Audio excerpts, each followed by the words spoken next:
आगे टेम्परेचर से रिलेटेड एक और इंपॉर्टेंट पॉइंट है, वो ये है कि अगर टेम्परेचर लो होता है तो भी C3 प्लांट्स अच्छा खासा फोटोसिंथेसिस कर लेंगे, मतलब ठीक ठाक उनका फोटोसिंथेसिस एज सच कुछ ज्यादा स्टॉप नहीं होगा या बहुत ज्यादा स्लो भी नहीं होगा, ठीक ठाक फोटोसिंथेसिस कर लेंगे अगर टेम्परेचर लो होता है। मगर C4 प्लांट्स के केस में ऐसा नहीं है। हमने पढ़ा C4 प्लांट ज्यादा हाई टेम्परेचर टॉलरेट करते हैं, ज्यादा हाई टेम्परेचर प्रेफर करते हैं, इनके लिए हाई टेम्परेचर ज्यादा बेहतर है। तो अगर टेम्परेचर लो हुआ तो फिर ये ठीक ठाक फोटोसिंथेसिस नहीं कर पाएंगे, बल्कि ना के बराबर फोटोसिंथेसिस करेंगे अगर टेम्परेचर लो होता है। सो लेट अस नोट डाउन C3 प्लांट्स के लिए टेम्परेचर अगर लो होता है, अगर टेम्परेचर लो हुआ, लो मतलब अगर टेम्परेचर कम हो गया तो भी they would do normal photosynthesis, मतलब फिर भी फोटोसिंथेसिस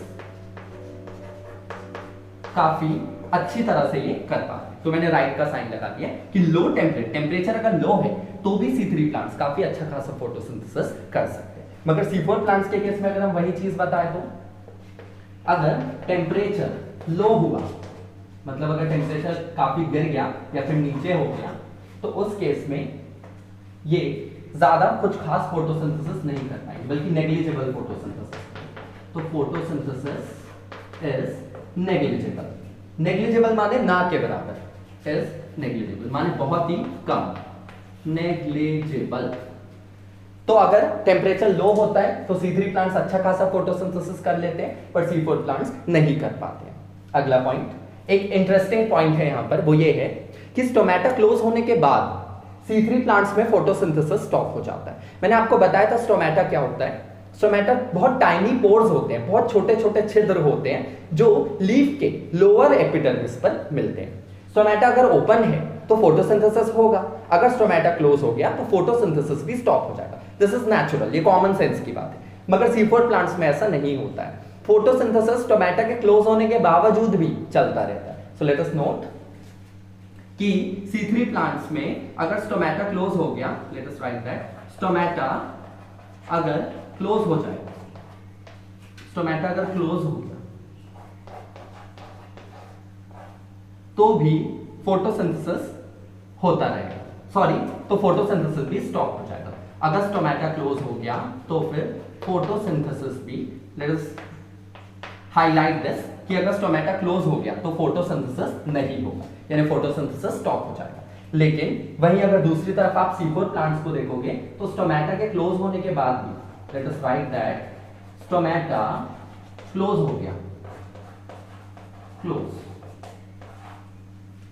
तो इसके केस में अगर स्टोमेटा क्लोज हो गया तब भी फोटोसिंथेसिस कंटिन्यू होगा, फोटोसिंथेसिस होता रहेगा। तो अगर स्टोमेटा क्लोज हुआ C3 प्लांट्स में, फोटोसिंथेसिस भी स्टॉप हो जाएगा। C4 प्लांट्स में स्टोमेटा क्लोज होने के बाद भी फोटोसिंथेसिस चलता रहेगा। एक पॉइंट और, C3 प्लांट्स में जो बंडल शीथ सेल्स होते हैं उनमें क्लोरेनकाइमा नहीं होता है, मगर C4 प्लांट्स में जो बंडल शीथ सेल्स होते हैं वो क्लोरेनकाइमा से बने हुए हैं। तो C3 प्लांट्स में बंडल शीथ सेल में क्लोरेनकाइमा नहीं होता है, C4 प्लांट्स में बंडल शीथ सेल कैसे बने, क्लोरेनकाइमा से। उसको मैं नोट नहीं कर रहा हूं, मैं अदर इंपॉर्टेंट पॉइंट और नोट कर दे रहा हूं, आप ऐसे ही ध्यान रखिएगा या आप अपने नोट मेकिंग में उसको नोट कर लीजिएगा कि C3 प्लांट्स में बंडल शीथ सेल में जो क्लोरेनकाइमा सेल्स है वो नहीं प्रेजेंट होते, मगर C4 प्लांट्स में बंडल शीथ सेल कैसे बना हुआ है, क्लोरेनकाइमा सेल से बना हुआ है। मैं अब अदर बहुत ही कॉमन पॉइंट यहाँ पे नोट कर दे रहा हूँ जो कॉमन होने के साथ मोस्ट इंपॉर्टेंट भी है, वो है CO2 एक्सेप्टर की अगर हम बात करें तो C3 प्लांट्स में पहला मतलब क्या, उसमें तो एक ही CO2 एक्सेप्टर होता है, पर C4 प्लांट्स में दो बार CO2 को एक्सेप्ट किया जाता है, पहले C4 साइकिल के लिए, फिर एंड में C3 साइकिल के लिए। तो वो अब हम यहाँ पर नोट कर दें कि C3 प्लांट्स में CO2 एक्सेप्टर RUBP होता है, एंजाइम की जरूरत पड़ती है, जो वो एंजाइम होता है rubisco. So let us write CO2 acceptor, इस केस में CO2 एक्सेप्टर कौन होता है, RUBP। CO2 एक्सेप्टर कौन होता है, RUBP।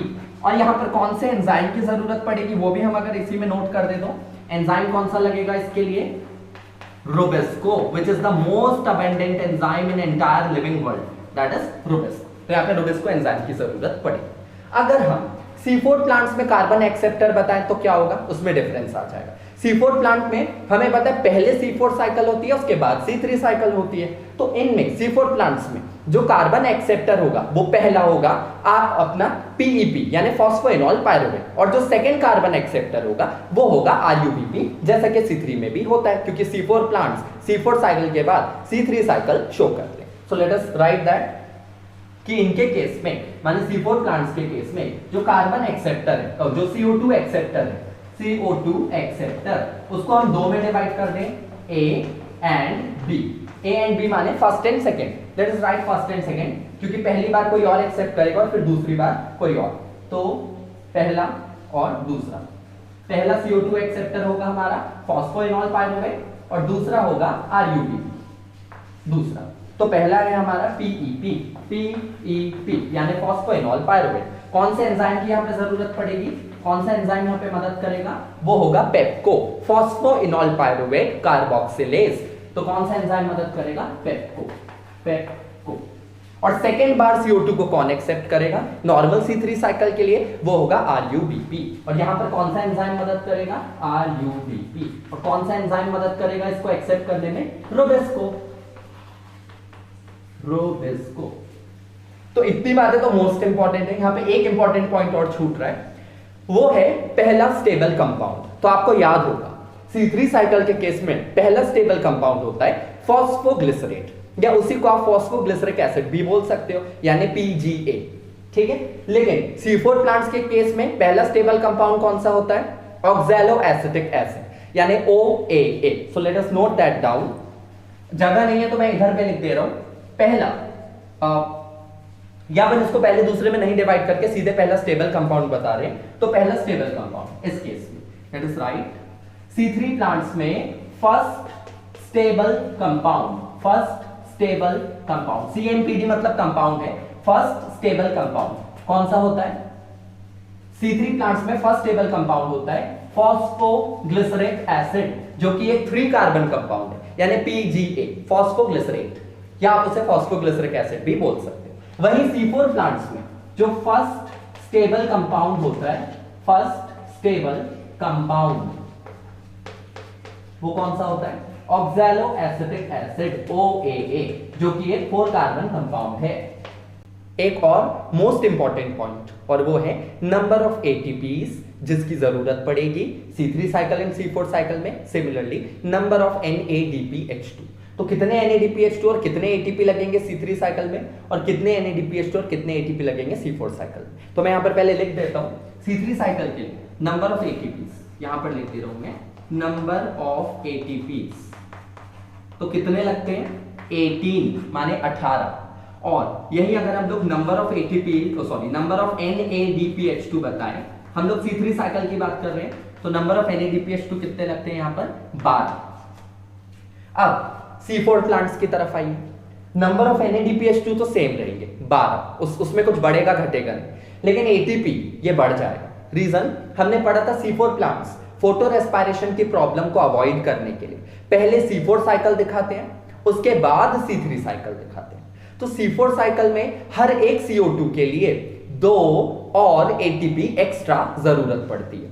तो वो जो 2 एक्स्ट्रा ATP लग रहे हैं हर एक CO2 के लिए, वो एक्स्ट्रा ATP आप गिनोगे तो 2 ATP हर एक CO2 के लिए लग रहे हैं, पर एक ग्लूकोज बनाने के लिए 6 CO2 चाहिए होते हैं। तो अगर हर एक CO2 के लिए 2 ATP एक्स्ट्रा लग रहे हैं, तो 6 CO2 के लिए कितने लगेंगे, 6 × 2 माने 12, यानी इनको 12 ATP एक्स्ट्रा लगेंगे। तो टोटल नंबर अगर अपन देखें तो कितना होगा, 12 ATP C4 साइकिल के लिए एंड 18 ATP जैसा कि नॉर्मल C3 साइकिल में लगता है। हमने देखा नॉर्मल C3 साइकिल में 18 ATP की जरूरत पड़ती है। ये प्लांट्स पहले C4 साइकिल दिखाते हैं, उसके बाद C3, तो C4 में इनको कितना एक्स्ट्रा ATP लग जाएगा, 12, और उसके बाद और कितना चाहिए, 18 चाहिए नॉर्मल C3 साइकिल के लिए। तो टोटल नंबर कितना हो जाएगा, 30 ATP। तो इसके लिए इसको मैं बॉक्स में डाल देता हूँ, यहाँ पर जगह नहीं है, इसको बॉक्स में डाल देता हूँ, और यहाँ पर इधर पे भी जगह नहीं है तो मैं इधर पे दिखा दे रहा हूँ, यहाँ पर ज्यादा जगह है। तो इसके लिए NADPH2 कितने लगेंगे, वो होंगे 12 ही लगेंगे जैसे कि C3 में लगते हैं, क्योंकि C4 साइकिल करने के लिए NADPH2 की जरूरत एक्स्ट्रा नहीं पड़ती। मगर ATP अगर हम बताएं तो वो कितना होगा, वो होगा 12 ATP एक्स्ट्रा, जो कि उनको C4 साइकिल में लगती है, प्लस C3 साइकिल करने के लिए तो 18 ATP लगता ही है, तो इट वुड बी 12 + 18, कितना हो जाएगा टोटल 30 ATP। तो ये एक और इंपॉर्टेंट पॉइंट, एक बार और देख लीजिए। Number of ATP C3 cycle के लिए 18 लगेंगे और NADPH2 कितने लगेंगे, 12 यानी कि 12। और वहीं दूसरी तरफ अगर आप C4 प्लांट्स को देखते हो तो इसके लिए नंबर ऑफ एटीपी लगेंगे 12 C4 के लिए, प्लस बाद में जब ये C3 करेगा तो उसके लिए 18 जैसा कि C3 में लगता है, तो 12 + 18 30 एटीपी। और NADPH2 कितने लगेंगे, 12। तो अब हमने सारे इंपॉर्टेंट पॉइंट्स कवर कर लिए। अब हम अगले वीडियो लेक्चर में फोटोसिंथेसिस के लिए जो कार्डिनल पॉइंट्स होते हैं, मतलब कैसा टेम्परेचर चाहिए, कैसा ऑक्सीजन कॉन्सेंट्रेशन चाहिए, क्या कंडीशंस ऑप्टिमम है, कैसा ऑप्टिमम CO2 कॉन्सेंट्रेशन चाहिए, उन सब के बारे में डिटेल करेंगे।